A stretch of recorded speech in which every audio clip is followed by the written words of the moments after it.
ይፋዊ ባልሆኑ የድርድር ሂደቶች ላይ እንዳሉ የሚነገርላቸው አሜሪካና ኢራን አሁንም አስገራሚ የሆኑ ነገሮችን እያስደመጡን ይገኛሉ። በትላንትናው ዕለት እንደምታስታውሱት ከኢዩኮም የወጡ ያፈተለኩ መረጃዎችን ተያይዞ አንድ መረጃን አድርሰናችሁ ነበር። ዛሬም ከዛ ጋር የተያያዘ ሌላ ጉዳይ እናነሳለን። አሜሪካ በኢራን ላይ ማድረግ ያለብኝ ነገር ብላችሁ የምታስቡት እስቲ አማክሩኝ የሚል ሀሳብ ብቅ ብላለች። ምን አይነት ቅጣትን እንቅጣት ኢራን፣ ምን አይነት እርምጃን እንውሰድባት የሚልን ጉዳይ ሰዎች ወይም የሴንትኮም አባላት ወታደራዊ ተንታኞች ሀሳባቸውን እንዲያጋሩ የሚጠይቅ አንድ መልእክት ከአሜሪካ ተላልፈዋል የሚል ጉዳይን ሰምተናል። የአሜሪካ ማዕከላዊ እዝ ወይም ሴንትኮም አንድ ከፍተኛ ኢንተለጀንስ መኮንን ለወታደራዊ ተንታኞች በላኩት የኢሜይል መልእክት በኢራን ላይ ተጨማሪ ጫናን ለመፍጠርና ለመቅጣት የሚረዱ አዳዲስ ፈጠራ የታከለባቸውና ያልተለመዱ ክሬቲቭ ኤንድ አንኮንቬንሽናል ስትራቴጂዎችን እንዲያቀርቡ ጠይቀዋል ተብሏል። ይህ ጥሪ የተደረገው ለ5 ወራት ያህል ከተካሄዱ የአየር ድብደባዎችና ከባባድ ማዕቀቦች በኋላ ሲሆን የተለመዱት ወታደራዊ እርምጃዎች ኢራንን በድርድር ጠረጴዛ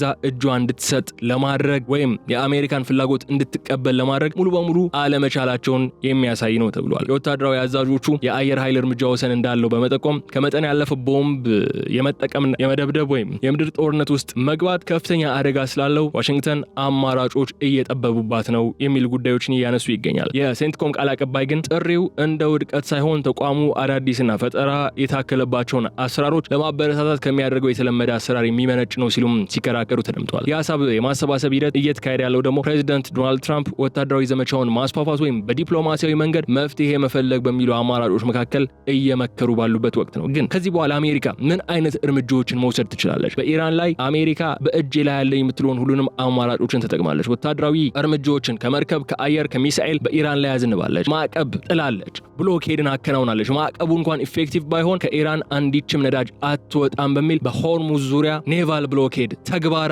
ሆነ የገደብ አጥርን አስቀምጣም ስትንቀሳቀስ ቆይታለች። ግን እነዚህ ሁሉ እርምጃዎች ኢራን የሚፈለገውን ያክል በድርድር ጠረጴዛ ላይ ሸብረክ እንድትል አላደረጉም የሚል እምነትን የያዙ የአሜሪካ ባለስልጣናት አሁን ክሬቲቭ የምትሏቸው አንኮንቬንሽናል ፈጠራ የታከለባቸውን ያልተለመዱ የቅጣት አይነቶች እስቲ ንገሩኝ፣ እስቲ ሀሳባችሁን አካፍሉኝ፣ ምን ላድርጋት ኢራንን የሚልን ጉዳይ እየተነሳ ነው ያለውና አሜሪካ ከዚህ በኋላ ምን አይነት እርምጃ ነው እጇ ላይ የቀረው፣ ምን ማድረግ ትችላለች ከዚህ በኋላ የሚለውን ጉዳይ በስፋት እንመለከተዋለን። አብራችሁን በመቆየት እንድትካተሉን ጋብዛችኋለሁ። የገበያ ግሎባልን የዩቲዩብ ገጽ ሰብስክራይብ አድርጉ፣ ቪዲዮውን ላይክ አድርጉ፣ ሀሳብ አስተያየታችሁንም እንደተለመደው በኮሜንት መስጫው ላይ አስቀምጡልን። ከተከታይ አጭር መሸጋገሪያ በኋላ ስንመለስ ዝርዝር ጉዳዮችን ይዘን ነው የምንመጣው። በድጋሚ አብራችሁን ቆዩ።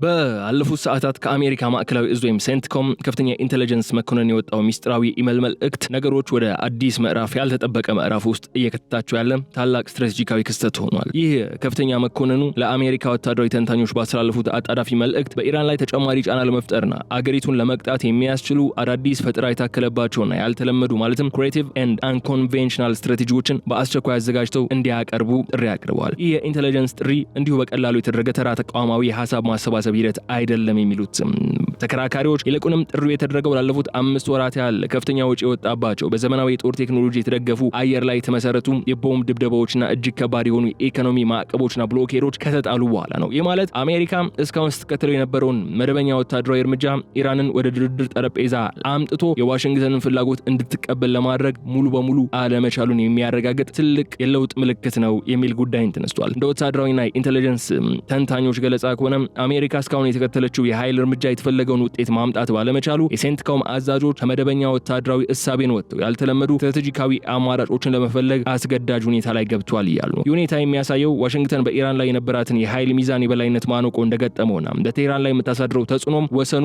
እየጠበበ መምጣቱን ነው የሚያሳየው። በዛሬው ቆይታችን ይህ ያልተለመደ የአሜሪካ ጥሪ የመካከለኛው ምስራቅ ላይ ያላትን የወደፊት ምህዳርና የፖሊሲ አቅጣጫ እንዴት እንደሚያቀናጀው በጥልቀት እየፈተሽን ነው ቆይታ የምናደርገው። የሴንትኮም አዛዦች ወደዚህ ያልተለመደ ስትራቴጂካዊ ለውጥና አዳዲስ አማራጮችን የመፈለግ አጣዳፊ ውሳኔ ውስጥ ከመግባታቸው በፊት ላለፉት 5 ወራት በኢራንና በክልሉ ባሉ ፕሮክሲዎቿ ላይ የተካሄደውን አጠቃላይ ወታደራዊና ኢኮኖሚያዊ ዘመቻ በጥልቀት መመልከት ያስፈልጋል። ዋሽንግተን በዚህ 5 ወር ውስጥ ተገበረችው ዘመቻ በዘመናዊ የጦርነት ታሪክ ውስጥ ከፍተኛ ወጪ ከተደረገባቸውና የላቀ የቴክኖሎጂ ስራ ተግባር ላይ ከዋለባቸው ወታደራዊ እንቅስቃሴዎች መካከል አንደኛው ነው። በዚህ ዘመቻ ወቅት አሜሪካ እጅግ የረቀቁ ቦምብ ጣይ አውሮፕላኖችን፣ ትክክለኛ ኢላማቸውን የሚመቱ የረጅም ርቀት ሚሳኤሎችን፣ የባህር ኃይል መርከቦችና ድሮኖችን በመጠቀም በመጠቀም በኢራን ወታደራዊ መዋቅሮች፣ በኒውክሌር ተቋማትና በቀጠናው ባሉ የኢራን ፕሮክሲ ሚሊሻዎች ላይ ተከታታይ የሆኑ ከባድ የአየር ድብደባዎችን ስታካሄድ ቆይታለች። ሆኖም ግን ይህ ሁሉ ግዙፍ የኃይል ማሳያና የቴክኖሎጂ የበላይነት የቴህራንን ስትራቴጂካዊ ውሳኔ ሊያስቀይር አልቻለም። ኢራን የዩራኒየም ማበልጸግ ፕሮግራሟን እንድታቆም፣ የባሊስቲክ ሚሳኤል ልማቷን እንድትገታ ወይም በኢራቅ፣ በሶሪያ፣ በሊባኖስና በየመን ያሏትን ቀጠናዊ ተጽዕኖዎች እንድትቀንስ ማድረግ ፈጽሞን አልቻለም። በሌላ በኩል ደግሞ ከወታደራዊ ጫና ጎን ለጎን የተተገበረው እጅግ ጥብቅ የኢኮኖሚ ማዕቀብና የዲፕሎማሲያዊ መገለል ፖሊሲም የተጠበቀውን ያህል ውጤት ሊያስገኝ አልቻለም። ኢራን ላለፉት 10 ዓመታት ከባድ የምዕራባውያን ማዕቀብ ውስጥ ስትኖር በመቆየቷ የኢኮኖሚ ጫናዎችን የመቋቋም የጥቁር ገበያ የነዳጅ ንግድ መስመሮችን የመጠቀምና የውስጥ አቅሟን የማንሰራራት ከፍተኛ ልምድን አዳብራለች። በማዕቀቡ የቴህራንን ኢኮኖሚ መጉዳት ቢቻልም የሀገሪቱን ከፍተኛ አመራሮች ወደ ድርድር ጠረጴዛ አምጥቶ ግን የአሜሪካን ቅድመ ሁኔታዎች እንዲቀበሉ ለማድረግ በፍጹም አልቻለም። ይልቁንም ኢራን በዚህ 5 ወራት ውስጥ አሜሪካ የምትከተለውን ባህላዊ ሊባል የሚችል መደበኛ የጦርነት ስልትና የአየር የበላይነትን በጥብቅ በማናወጥ ያልተመጣጠነ የጦርነት ስልትን አሲሜትሪክ ዋርፌርን በመጠቀም በከፍተኛ ደረጃ አጠናክራለች። ከመሬት ስር ጥልቅ ዋሻዎች ውስጥ የሚተኮሱ ሚሳኤሎችን፣ አነስተኛ ወጪ ያላቸው ግን ደግሞ ከፍተኛ ውድመት የሚያደርሱ ድሮኖችና የፕሮክሲ ኃይሎቿን በመጠቀም አሜሪካና ቀጠናዊ አጋሮቿን ዋጋ ማስከፈል እንችላለች። የአጠቃላይ ሁኔታ የሚያሳየው ደግሞ መስላችሁ አሜሪካ በኢራን ላይ ከተለው የቆየችውን ከፍተኛ ጫና የመፍጠር ስትራቴጂ ወይም ማክሲመም ፕሬሸር ካምፔን ዋና ግቡ ሳይመታ መቅረቱና መደበኛ ወታደራዊ መንገድ ሙሉ በሙሉ ማነቆ ውስጥ መግባቱን ነው። 5 ወራት ሙሉ የተካሄደው ከባድ ጥቃት የቴህራን ፖለቲካዊ ፍላጎት መስበር ባለመቻሉ ምክንያት የሴንትኮም መኮንኖች አሁን ላይ ቆም ብለው የዘመቻውን ውድቀት እንዲገመግሙና ያልተለመዱ አዳዲስ መንገዶችን እንዲፈልጉ ተገደዋል። በአሜሪካ ማዕከላዊ እዝ ሴንትኮም የኢንተለጀንስ መኮንን የቀረበው ጥሪ ደግሞ ከጀርባ ትልቅና መራራ ወታደራዊ እውነትን የያዘ ነው። እርሱም ምን መሰላችሁ? አሜሪካ ያለፉት 5 ወራት በስፋት ተቀምበት የቆየውን የአየር ኃይል እርምጃ በራሱ ከፍተኛ የሆነ ወሰንና ገደብ ያለው መሆኑን የወታደራዊ አዛዦቹ በይፋ መገንዘባቸውን ነው የሚያሳየው። የአየር ጥቃት የመሰረተ ልማት ውድመቶችን ለማድረስ የወታደራዊ ተቋማትን አቅም ጊዜያዊ በሆነ መልኩ ለማዳከም ወይም የጠላትን እንቅስቃሴ ለመግታት ከፍተኛ አስተዋጽኦ ሊኖረው ይችላል። ሆኖም ግን ከአየር የሚጣል ቦምብ ብቻውን የጠላትን ፖለቲካዊ ውሳኔ ሙሉ በሙሉ ሊለውጠው ወይም ስትራቴጂካዊ ፍላጎቱን ፈጽሞ ሊያጠፋ አይችልም የሚል ድምዳሜ ላይ ለመድረስ የተገደዱ ነው ያሉት። የአሜሪካ ዘመናዊ አውሮፕላኖችና እጅግ የረቀቁ የቦምብ አይነቶች እንኳን ሳይቀሩ ኢራን ከመሬት ስር በታላቅ ጥልቀትና በጠንካራ ኮንክሪት የገነባቻቸውን የኒውክሌር ማበልጸጊያ ማዕከላት፣ የባሊስቲክ ሚሳኤል ማከማቻዎችና የምድር ውስጥ ወታደራዊ ምሽጎችን ሙሉ በሙሉ የመደምሰስ አቅማቸው የተገደበ ነው።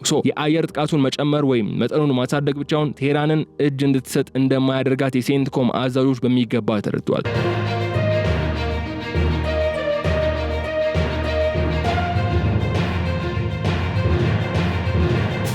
በሌላ በኩል ደግሞ የአየር ድብደባውን መጠን ወደ ከባድ ደረጃ ማሳደግ ወይም ደግሞ የመጨረሻውን አማራጭ በመጠቀም የምድር ጦርነት ወይም ግራውንድ ኢንቬዥን ውስጥ መግባት ለአሜሪካ እጅግ አስፈሪና ሊሸከሙት የማይችሉት ከፍተኛ አደጋን የሚያስከትል መሆኑ ይነሳል። በኢራን መሬት ላይ የምድር ጦርነት መጀመር ማለት በሺዎች የሚቆጠሩ የአሜሪካ ወታደሮች ሕይወት ቀጥተኛ ለአደጋ ማጋለጥ፣ ግዙፍ የፋይናንስ ወጪን የሚጠብቅ እንዲሁም መካከለኛውን ምስራቅ ሙሉ በሙሉ ወዳልተጠበቀና ቁጥር ወደሌለው ሰፊ የጥፋት ቀጠናን የሚያስገባ ነው። ዋሽንግተን ከዚህ ቀደም በኢራቅና በአፍጋኒስታን ጦርነቶች ውስጥ ገብታ የከፈለችው ውድ የሰውና የኢኮኖሚ መስዋዕትነትና ያገኘችው መራራ ትምህርት ስለምታውቅ አሁን ባለው የፖለቲካና የኢኮኖሚ ሁኔታ ውስጥ ሆና አዲስ ረጅምና ውድ የሆነ የምድር ጦርነት ውስጥ የመግባት ምንም አይነት ፍላጎት እንደሌላት የሚያሳይ ነው። አሜሪካ አሁን ላይ የገባችበት ስትራቴጂካዊ አጣብቂኝ እጅግ ግልጽ ነው። በአንድ በኩል ውጤቱ የተገደበ የሆነውን የአየር ጥቃት አጠናክሮ መቀጠል ፍሬ አላፈራም። በሌላ በኩል ደግሞ ውድቀቱና አደጋው እጅግ የከፋ የሆነውን የምድር ጦርነት መጀመር አይቻልም።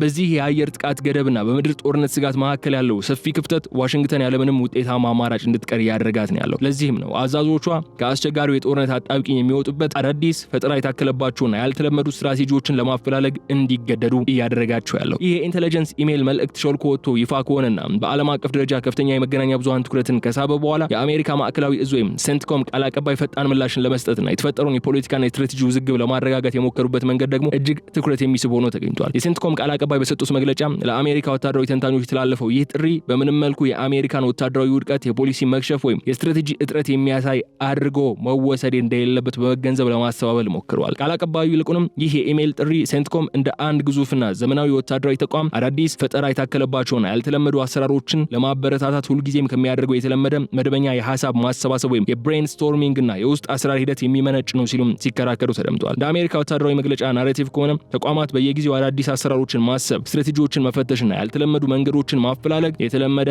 አሰራራቸው እንጂ ስጋት ወይም የድክመት ምልክት አይደለም ይላሉ። ነገር ግን ከዚህ የተቋማዊ ማሳሰቢያ የመጀመሪያ ትረካ ጀርባ ያለው ወታደራዊና ስትራቴጂካዊ እውነታ ከቃል አቀባዩ መግለጫ ጋር በከፍተኛ ደረጃ የሚቃረን ሆኖ እናገኘዋለን። ለ5 ወራት ያህል ከፍተኛ ወጪ የወጣበት በዓለም ላይ ያሉ እጅግ የላቁ አይሮፕላኖችና ሚሳኤሎች ስራ ላይ የዋሉበት የከባድ ቦምብ ድብደባ ዘመቻ ከተካሄደ በኋላ በድንገት ያልተለመዱና ፈጠራ የታከለባቸው ስትራቴጂዎች እንዲቀርቡ ጥያቄ መቅረቡ አሁን ያለው የጦርነት መንገድ ሙሉ በሙሉ ውጤት አልባ መሆኑን በግልጽ የሚያሳይ ነው ይላሉ። ገለልተኛ ወታደራዊና የጂኦፖለቲክስ ተንታኞች ያመላከቱት እንዳለ ከሆነ ይህ ጥሪ ከተለመደው ተቃዋሚ አሰራር ይልቅ ከፍተኛ የስጋት የብስጭትና የስብስብ አጣብቂኝ ወይም ስትራቴጂክ አንዛይቲ መግለጫ ነው ሲሉ እየገለጹት ይገኛል። አሜሪካ በኢራን ላይ የያዘችው የኃይል ጫና ከተጠበቀው ውጤት ውጭ በመሆኑ እንዲሁም መደበኛ ወታደራዊ አማራጭ የቴህራን አቋም ማስቀየር ባለመቻሉ የሴንትኮም ከፍተኛ አዛዦች ከባህላዊው መመሪያ ወጥተው አዲስ መንገድ ለመፈለግ ተገደዋል ተብሏል። በሴንትኮም ይፋዊ ማስተባበያ ናሬቲቭና በምድር ላይ ባለው መራራ ወታደራዊ እውነታ መካከል ያለው ጥልቅ ግጭት ዋሽንግተን በመካከለኛው ምስራቅ የገባችበትን የፖሊሲና የስልት ውዝግብን በግልጽ ነው የሚያሳየው። ይህ የሴንትኮም መረጃ የተጀመረው አዳዲስና ያልተለመዱ ስትራቴጂዎችን የማሰባሰብ አጣዳፊ ሂደትም ዝም ብሎ በወታደራዊ ክፍሎች መካከል ብቻ የሚደረግ ገለልተኛ እንቅስቃሴ አይደለም። ይልቁንም ይህ ሂደት እየተካሄደ ያለው በዋሽንግተን ከፍተኛ ፖሊሲ ውሳኔ ሰጪዎች፣ በብሔራዊ ደህንነት ምሁራንና በዋይት ሃውስ ከፍተኛ ባለስልጣናት ዘንድ እጅግ ጥልቅና ከባድ የፖሊሲ ክርክር እየተካሄደ ባለበት ወሳኝ ወቅት ነው። የአሜሪካ የውጭ ፖሊሲና የመከላከያ መዋቅር በአሁኑ ሰዓት ታላቅ የስትራቴጂካዊ ውሳኔ መስቀለኛ መንገድ ላይ ቆመዋል። በዚህ የፖሊሲ መስቀለኛ መንገድ ላይ ደግሞ ፕሬዚዳንት ዶናልድ ትራምፕና የብሔራዊ ደህንነት አማካሪዎቻቸው ቡድን በሁለት እጅግ ተቃራኒና ከባድ ዋጋ በሚያስከፍሉ ዋና ዋና ስትራቴጂካዊ አማራጮች መካከል እየመከሩ ይገኛሉ። የመጀመሪያው አማራጭ በኢራንና በክልሉ ባሉ ፕሮክሲዎቿ ላይ የሚካሄደውን ወታደራዊ ዘመቻ በከፍተኛ ደረጃ ማስፋፋት፣ የበለጠ ጠንካራና አጥፊ እርምጃዎችን መውሰድ እንዲሁም የጥቃቱን አድማስ ወደ ኢራን ዋና ዋና የመሰረተ ልማትና የፖለቲካ ማዕከላት ማሳደግ የሚል ጉዳይ ቀርቧል። ሆኖም ግን ይህ መንገድ ዋሽንግተን ወደማትፈልገውና አደገኛ ወደሆነ ሰፊ የቀጠናው ጦርነት ሊከታት የሚችልበት እድል እጅግ ከፍተኛ ነው። ሁለተኛውና ተቃራኒው አማራጭ ደግሞ ወታደራዊ አማራጮች የታሰበውን ውጤት ማምጣት ባለመቻላቸው ምክንያት ወታደራዊ ጫናውን በመግታት በዲፕሎማሲያዊ መንገድ መፍትሄ መፈለግና አዲስ የድርድር ማዕቀፍ መፍጠር የሚለው ጉዳይ ነው። ነገር ግን ይህ አማራጭ በበኩሉ አሜሪካ ላለፉት 5 ወራት ያካሄደችውን ከባድ የቦምብ ድብደባና የተከተለችውን የከፍተኛ ጫና ፖሊሲ ያለምንም አዎንታዊ ስትራቴጂካዊ ውጤት በግማሽ መንገድ ጥላ እንደወጣች ነው የሚቆጠረው። ይህ ደግሞ ዋሽንግተን በመካከለኛው ምስራቅ ያላትን ወታደራዊና ፖለቲካዊ ተጽዕኖ በከፍተኛ ደረጃ የሚያዳክምና በአጋሮቿ ዘንድ ያላትን ተሰሚነትና አመኔታን የሚሸረሽር ነው የሚሆነው። ፕሬዚዳንት ትራምፕ የሁለቱንም አማራጮች የፖለቲካ ወታደራዊና የጂኦፖለቲካ አደጋዎችና ጥቅሞች በጥንቃቄ እየመዘኑ ባሉበት በዚህ ወቅት ከሴንትኮም የሚጠበቁት አዳዲስ ፈጠራ የታከለባቸውና ያልተለመዱ ስትራቴጂዎች እጅግ ወሳኝ ሚናን ይጫወታሉ።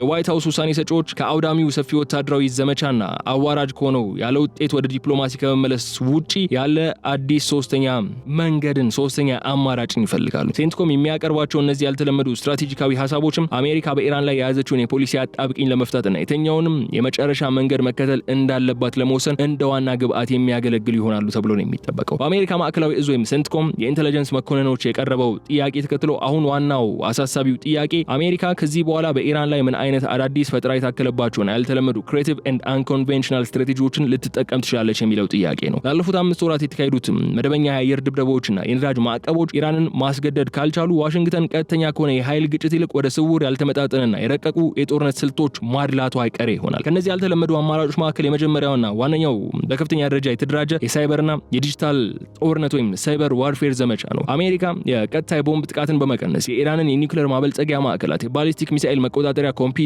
የወታደራዊ መገናኛ አውታሮችን እንዲሁም ዋና የኤሌክትሪክና የመሰረተ ልማት መዋቅሮችን በረቀቁ የሳይበር ቫይረሶችና ጥቃቶች ሽባ የማድረግ ስልትን ልትከተል ትችላለች ተብሎ ይጠበቃል። ይህ አካሄድ ያለምንም የአውሮፕላን ስምሪትና የሰው ህይወት መስዋዕትነት የጠላትን ስትራቴጂካዊ ተቋማት ከጥቅም ውጭ የማድረግ ከፍተኛ አቅምን ያለው ነው። ሁለተኛው አማራጭ ደግሞ ስውር የባህር ላይና የኢኮኖሚ ማነቆ ኦፕሬሽኖች ወይም ኮቨርት ማሪታይም ኤንድ ኢኮኖሚክ ኢንትሮዲክሽንስ ማካሄድ ነው። የተለመዱት ማዕቀቦች የኢራንን የድብቅ ገበያዎችና ህገወጥ የነዳጅ ጫኝ መርከቦችን ማስቆም ማይችሉበት ሁኔታ ከተፈጠረ አሜሪካ ይፋዊ ያልሆኑ ግን ደግሞ እጅግ አጥፊ የሆኑ ስውር የባህር ላይ ስራዎችን ልታከናውን የምችልበት እድል ይመጣል። ይህ የኢራን ህገወጥ የነዳጅ መርከቦች ዝውውር በስውር የባህር ላይ ኮማንዶዎች ማደናቀፍ፣ የቴህራን የባህር ላይ ንግድ መስመሮች በዲጂታል መንገድ መከታተልና ማቋረጥ እንዲሁም የኢራን የባንክና የፋይናንስ መዋቅሮችን በስውር የመረጃ መረቦች በኩል ሙሉ በሙሉ ማዘጋትን ሊጨምር ይችላል። ሶስተኛውና እጅግ ያልተለመደ የሆነው ስትራቴጂ ደግሞ እዚህ ላይ ምን ሊሆን ይችላል መስላችሁ? የስነ ልቦና ጦርነት፣ የመረጃ ውዥንብር መፍጠርና የውስጥ አለመረጋጋትን ማፋፋም ወይም ሳይኮሎጂካል ኦፕሬሽንስ ኤንድ ኢንተርናል ዲስታቢላይዜሽን ነው። ነው ሊሆን የሚችለው። አሜሪካ በኢራን የውስጥ ፖለቲካና ማህበራዊ ሁኔታ ላይ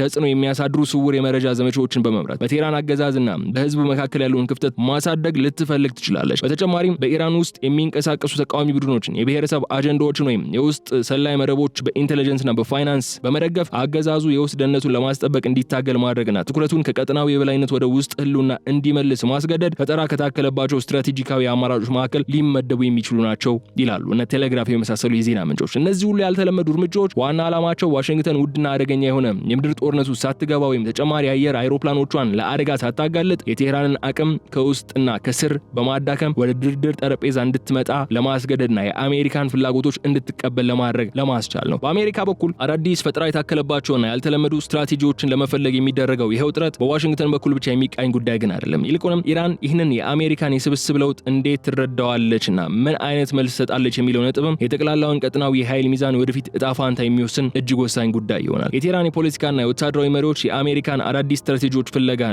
የሴንትኮምን የኢንተለጀንስ ጥሪ እንደ አሜሪካ ጥንካሬ ሳይሆን ይልቁንም ያለፉት 5 ወራት የተካሄደው የከባድ ቦምብ ድብደባ ዘመቻ መክሸፉን የሚያሳይ ታላቅ የስጋትና የውድቀት ምልክት አድርገው የመቁጠር ዕድላቸው በከፍተኛ ሁኔታ ይጨምራል። ኢራን ዋሽንግተን በሺዎች የሚቆጠሩ ወታደሮቿን የሚበላ ረጅም የምድር ጦርነት ውስጥ የመግባት ምንም አይነት ፍላጎት ወይም የፖለቲካ አቅም የላትም ብለው ያምናሉ።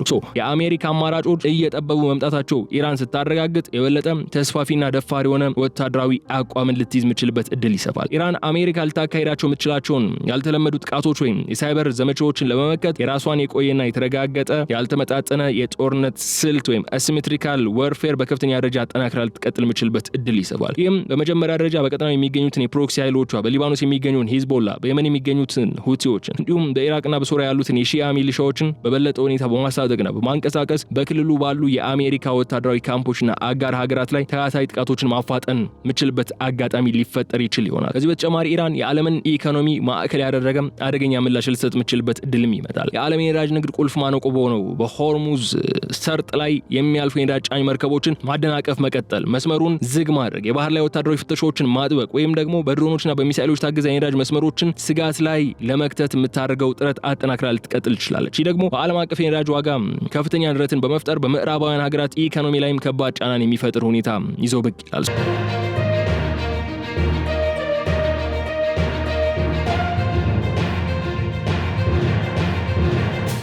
አሜሪካ ውድቅ የሆነውን ባህላዊ የጦርነት መንገድ ለመተካት የምታቀርባቸውን ያልተለመዱና ስውር ስትራቴጂዎች በቴህራን በኩል የበለጠ ያልተጠበቀ ተበቃይና አደገኛ የሆነ የቀጠናው የኃይል ምላሽ ሊያስከትሉ እንደሚችሉ ይሰጋል። ይህም ሁለቱም ወገኖች ወደማይገምቱትና ከቁጥጥር ውጪ ወደሚወጣ አዲስ የቀጠናው የጥፋት ዑደት ውስጥ ሊከታቸው ይችላል ተብሎ ይሰጋል። ለማጠቃለል ያህል ግን የአሜሪካ ማዕከላዊ እዝ ሴንትኮም ከፍተኛ ኢንተለጀንስ መኮንን ለአሜሪካ ወታደራዊ ተንታኞች ባስተላለፉት ሚስጥራዊ የኢሜይል መልእክት የተጀመረው ይህ ጥሪ በዋሽንግተንና በቴህራን መካከል ያለፉት 5 ወራት ሲካሄድ የቆየውን ፍጥጫ ሙሉ በሙሉ አዲስ ውስብስብና ያልተጠበቀ ስትራቴጂካዊ ምዕራፍ ውስጥ መግባቱ የሚያረጋግጥ ነው። ላለፉት 5 ወራት በስፋት ስራ ላይ የዋለው ባህላዊ የከባድ አየር ድብደባና የኢኮኖሚ ማዕቀብ ፖሊሲ ኢራንን ወደ ድርድር ጠረጴዛ ለማምጣት ወይም የዋሽንግተንን ፍላጎት እንድትቀበል ለማድረግ ባለመቻሉ ብቻ የመካከለኛውን ምስራቅ የኃይል ፍልሚያ ከመደበኛው የጦርነት መስመር ወጥቶ ወደ ስውር ጦርነት፣ ወደ ሳይበር ጥቃቶች፣ ወደ ስነ ልቦናዊ ተጽዕኖዎችና ያልተመጣጠነ የስለላ ኦፕሬሽኖች የሚቀየርበት እድል ሰፋ ብለዋል። ይህ የአካሄድ ለውጥ የሚያሳየው ዋሽንግተን በኢራን ላይ የያዘችውን የኃይል ሚዛን የበላይነት ከፍተኛ ማነቆ እንደገጠመውና በአየር ጥቃትና በምድር ጦርነት መካከል ያለውን አማራጭ እጅግ እየጠበበ መምጣቱን ነው። አሜሪካ በሺዎች የሚቆጠሩ ወታደሮቿን የሚበላና መካከለኛውን ምስራቅ ወደ ተስፋፋ ጥፋት የሚያስገባ አደገኛ የምድር ጦርነት ውስጥ መግባትን ስለማትፈልግ ከዚህ በኋላ የምታደርጋቸው እንቅስቃሴዎች ሙሉ በሙሉ የቴህራን አቅም ከውስጥ ለማዳከም የተነደፉ ያልተለመዱ ስትራቴጂዎች ላይ የሚመሰረቱ ናቸው። ወደፊት በሚኖሩ ቀናትና ወራት አሜሪካ የምትወስደው ማናቸውም ያልተለመደና ፈጠራ የታከለበት እርምጃ ሁለት እጅግ ተቃራኒ የሆኑ የወደፊት መንገዶችንም ሊፈጥር ይችላል። በአንድ በኩል እነዚህ አዳዲስ የሳይበር የኢኮኖሚና የስውር ጫናዎች የቴህራንን የፖለቲካና የወታደራዊ መዋቅር ከውስጥ በማወቅ አገዛዙ የያዘውን ጠንካራ አቋም አለስልሶ ወደ አዲስ ዲፕሎማሲያዊ መንገድና የድርድር ማዕቀፍ እንዲመጣ ሊያስገድዱት ይችላሉ። በሌላ በኩል ግን የቴህራን መሪዎች የአሜሪካን አዳዲስ ስትራቴጂዎች ፍለጋ እንደ ስጋትና ድክመትን በመቁጠር በክልሉ ባሉ የፕሮክሲ ኃይሎቻቸውና በሆርሙዝ ላይ በሚያደርጉት ወታደራዊ እንቅስቃሴ በኩል አደገኛ የሆኑ ምላሾች ሊሰጡ የሚችሉበት እድል ይመጣል። ይህ ደግሞ ግጭቱን በሁለቱም ወገኖች ቁጥጥር ስር እንዳይሆን በማድረግ መካከለኛው ምስራቅን ወደ አዲስና ያልተጠበቀ የቀጠናው የእሳት ማዕበል ውስጥ ሊከተው ይችላል። ሁለቱም ወገኖች ቀጥተኛና ክፍት የሆነ የምድር ጦርነት ውስጥ ሳይገቡ የራሳቸውን የበላይነት ለማስከበር የሚያደርጉት ይህ የረቀቀ የስውር ጦርነት ፍልሚያም የዋሽንግተንና የቴህራንን የወደፊት ግንኙነት ብቻ ሳይሆን አጠቃላይ የመካከለኛው ምስራቅን የጂኦፖለቲካዊ ጣፋንታና የኃይል ሚዛን የሚወስን ዋና ሁኔታ ሆኖ ይቀጥላል። የተከበራችሁ አድማጮቻችን ይህ የዛሬው የአሜሪካና የኢራን የቀጠለው ፍጥጫ የሚያሳየን ጉዳይ ምንድነው? ጦርነቱ ምንድነው? መፍትሄው ኢንድ ጌሙ ምንድነው የሚለው ነገር ለየለት ጉዳይ ይዘው ጦርነቱን ያደርጉት አለመሆን ነው። ኢራን ያው ከዚህ በፊት በተደጋጋሚ አንስተናል። ከዚህ ጦርነት ምንድነው ማትረፍ የምትፈልገው ከተባለ አንዱና ወሳኙ ነገር ሰርቫይቭ ማድረግ ነው። ስፔሻሊ ሆርሙዝን በእጇ ላይ አስገብታ ዩራኒየሟን ሳታስረክብ ቀጠናዊ አጋሮቿን ሳትበትን ኃይሏ እንዳለ ሆኖ ከዚህ ጦርነት መውጣት የምትችልበት እድል አገኘች ማለት ለኢራን አንድ ትልቅ እድል ተደርጎ ሊቀመጥላት የሚችል ነው። አሜሪካ ግን ከዚህ ጦርነት ብዙ ነገሮችን ትፈልጋለች። ኢንዲ ጌሙ ለአሜሪካ በመካከለኛው ምስራቅ የበለጠ ኃያል የሆነች ኢራንን ትቶ መውጣት አይደለም። ኢራን ፕሮክሲዎቿን እያደራጀች እንድትቀጥል ማድረግ አይደለም የአሜሪካ ኢንዲ ጌም። አሜሪካ ሆርሙዝ በኢራን ቁጥጥር ስር ሆኖ እንዲቀጥል አይደለም የምትፈልገው። አሜሪካ ኢራን ዩራኒየሟን ይዛ እንድትቀጥል አይደለም የምትፈልገው። እነዚህ ሁሉ ነገሮች በድርድር ጠረጴዛ ላይ ማሳካት ካልቻለች አሜሪካ ምንድነው ማድረግ የምትችለው የሚለው ነገር በቀጣይም በከፍተኛ ሁኔታ አነጋጋሪ ሆኖ የመቀጠሉ ጉዳይ የሚያጠራጥር አይደለም። ለምን ከተባለ አሜሪካ በቻለችው አቅም ሁሉ በኢራን ላይ አይቀጡ ቅጣትን ለመቅጣት ከባድ ድብደቦችን እያደረሰች መጣለች። ኦልሞስት አብዛኞቹ ፖለቲካል፣ ሃይማኖትና ሚሊታሪ አመራሮቿ አስወግዳቸዋለች። አሜሪካና እስራኤል በጣም ባደረጓቸው ጥቃቶች ከዚህ ቀደም በነበሩ ጥቃቶች ደግሞ የኒውክሌር ፊዚሲስቶቹ ሳይንቲስቶቹ ያስወገዱ ጥቃቶች ፈጽመው ነበር አሜሪካና ኢራን። በዩራኒየም ጣቢያዎቹ በኒውክሌር ፋሲሊቲዎቹ ከባድ ድብደባዎች ተፈጽመዋል። ግን ስቲል አሜሪካና እስራኤል የመጨረሻውን ግባቸውን አላማቸውን ማሳካት አልቻሉም። ሬጅም ቼንጅ በቦምብ ድብደባ ሊመጣ አይችልም የሚል ነገር እንኳን ብናነሳ የዩራኒየም ክምችቱን ማውደም በቦምብ ድብደባ ማድረግ አልቻሉም። ሜቢ እሱን ማድረግ ይችሉ ከነበረ። ከዚያ ባሻገር የኢራን ቀጠናዊ ትስስር መበጠስን አልቻሉም። አሜሪካ በዚህ ሁኔታ ውስጥ ባለችበት በዚህ ሰዓት በቀጣይ ማድረግ የምትችለው ነገር ምንድነው? የምድር ጦርነት የቀረው ብቸኛ አማራጭ ይመስላል። ግን ደግሞ አሜሪካ በሌሎች አካባቢዎች ያስተነገረችውን አይነት ሁኔታ በኢራን ላይ ለመድገም ምንም አይነት ፍላጎት የላትም። በዚህ አይነት ሁኔታ ውስጥ ሆና ደግሞ ኢራን ጠባጫሪውን ድርጊቶችን እየፈጸመች ለሚፈጸሙባት ጥቃቶች ከበድ ያሉ አጽፋዎችን እየመለሰች ምናልባት አሜሪካ ተገዳ በስሜታዊነትም የምድር ጦሯን ወደ ኢራን ምድር እንድትልክ የማድረግ ፍላጎቶችም ይስተዋላሉ ከኢራን በኩል። በዚህም አለበዛ ግን አሜሪካውን ምንድነው ማድረግ ያለብኝ፣ ቀጣዩ እርምጃዬ ምንድነው መሆን ያለበት የሚለውን ጉዳይ በስፋት እየመከረችበት እያሰበችበት ነው የምትገኘው። ሴንትኮምም በተለያዩ ወታደራዊ ተንታኞችና ባለሙያዎች እስቲ ምን እናድርግ፣ በኢራን ቀጣይ ላይ ምን አይነት እርምጃዎችን ነው መውሰድ ያለብን የሚለውን ጉዳይ እንግዲህ ሀሳባቸውን እንዲሰጡ ጠይቀዋል። በቀጣይ ጊዜያት ምን ይከሰታል በዚህ ጉዳይ የሚለውን ተከታትለን ወደ እናንተ የምናቀርብ ይሆናል። የገበያ ግሎባል የዩቲዩብ ገጽ ተከታታዮቻችን አብራችሁን በመቆየት ስላደመጣችሁ እጅግ አድርጌ አመሰግናችኋለሁ። የገበያ ግሎባልን የዩቲዩብ ገጽ ሰብስክራይብ አድርጉ፣ ቪዲዮውን ላይክ አድርጉ፣ ሀሳብ አስተያየታችሁን በኮሜንት መስጫው ላይ አስቀምጡልን። በቀጣይ በሌላ ቪዲዮ መልሰን የምንገናኝ ነው የሚሆነው። እስከዚያ ድረስ ግን በቸር ቆዩልኝ። ሰላም።